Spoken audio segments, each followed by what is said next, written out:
আচ্ছা, জীবনে কখনো কোনো মৃত ব্যক্তিকে গোসল করিয়েছেন? যদি কখনো সুযোগ হয় তাহলে সেই মৃত ব্যক্তিকে গোসল করাবেন।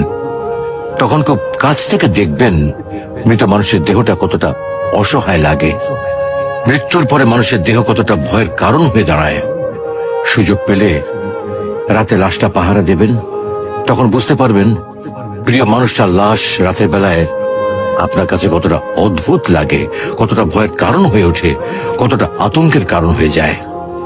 সুযোগ পেলে মৃত ব্যক্তির শরীরে একটু হাত লাগিয়ে কিছুক্ষণ তার স্পর্শ নেবেন। আপনি তখন উপলব্ধির সুযোগ পাবেন এই পৃথিবীতে বিশাল প্রভাব প্রতিপত্তি মৃত্যুর পরে কতটা নির্যাতনের রূপ নেয়। সুযোগ পেলে আপনজনদের লাশ কবরে নামাবেন খুব আগ্রহ নিয়ে। শেষবারের মতো মৃতদেহের মুখটি একবার দেখা